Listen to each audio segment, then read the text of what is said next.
So we're here in the Irish Holstein Friesian Association tent with the breed's Chief Executive Officer, Lawrence Feeney. So Lawrence, tell us a bit about the Breed Society. Yeah, thanks for coming down, Brian. It's great to have you here today. So we're the pedigree herd book for the black and white animals, for the Holstein Friesians. And it's everything from pure Holstein to pure Friesian, and obviously there's a huge mix in between the two.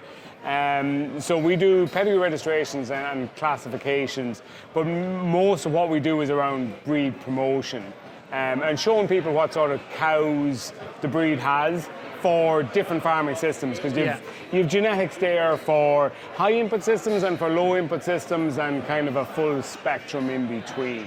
And you know, really what we're about is trying to breed better herds of cows, put more money in our members' pockets because of that, make cows better for the future and for everybody as well. You know. So I suppose, tell us a bit about how the breed has kind of changed over the years. Obviously, we're a grass-based system here, so your Holstein Friesian from North America mightn't fit into the Irish-based systems.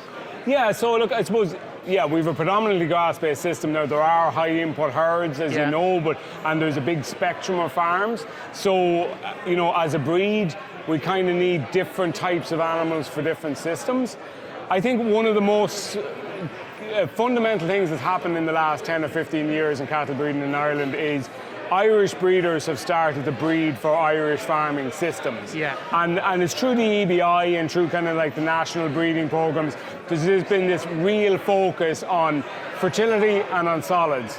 And, you know, the progress we've made in those two things has been phenomenal, really. And, you know, essentially as a breed, 10 or 15 years ago, people would have looked on it and say, you know, plenty of production, plenty of milk, but lacking a little bit in fertility and maybe lacking a little bit in solids. But today, that's turned right around. There's really strong genetics for those two things. And what we're starting to see now is cows lasting longer, and that's giving us new challenges. So as cows last longer, we need to breed for different things that's going to make them last even longer again. And also, I suppose, have the right type of cow that's going to have a good quality calf, a good quality beef animal that's for the surplus animals from the dairy herd.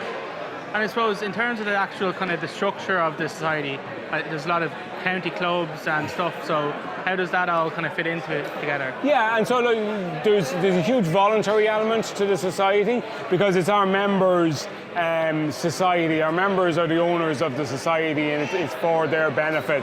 But it does represent all dairy farmers essentially, because we have such variety in our membership. But we have our local clubs, our typical county clubs, who will organise local events such as field evenings and stock judging competitions and things like that. And there's a nice social aspect to it at a local level, as well as kind of like an information sharing part of it. And that feeds up onto the national level then. Yeah, and I suppose like we're looking at kind of cap changes going down the line, and obviously we've seen the introduction of banding, which is a potential hurdle for a lot of Holstein breeders. Like, so I suppose how are you looking at that? Yeah, and listen, that's a challenge, and I'm not going to say we have all the answers, but it's an area we're paying a lot of attention to at the moment. And our data analyst, Patrick Kelly, is doing a lot of work in that area at the moment. So for instance, like we have a display of cows here today.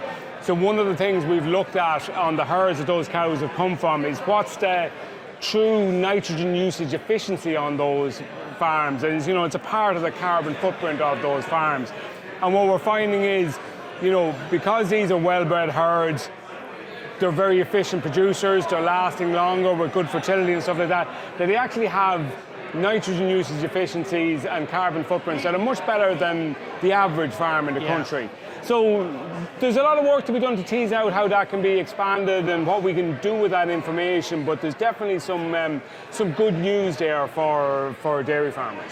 Yeah, and I suppose then in terms of kind of the future of this society, where us next for the society are, is there good interest from people outside looking to join, or? Yeah, so you know, we've gotten a great response so far today to the Ploughing display, and people have seen the good cows. You know what I mean? And I think it's sometimes a little bit hard to put your finger on what being a pedigree herd means.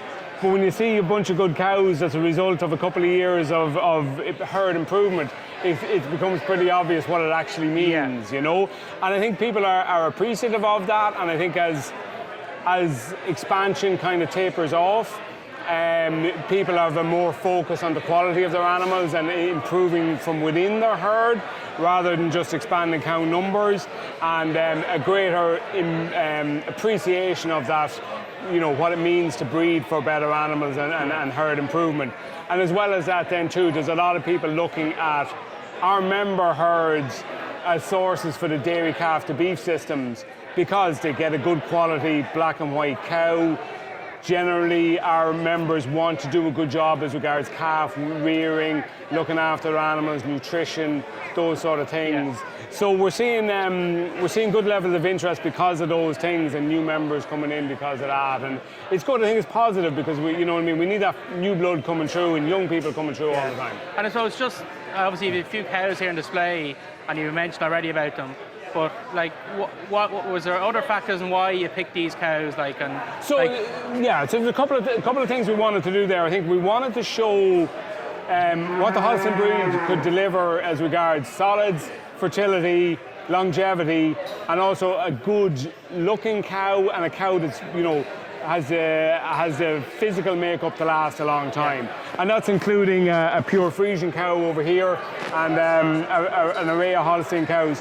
The cow on the end is actually the dam of two AI bulls, two high EBI AI bulls, and she's on her 5th lactation, and a very fresh, youthful cow with high solids, really good fertility. So it's showing what the breed can deliver, and I suppose what the breed can deliver back for all dairy farmers as well. You know. Thanks a lot for chatting to us today, Lawrence. Thanks a lot. It's a pleasure, Brian. Thank you.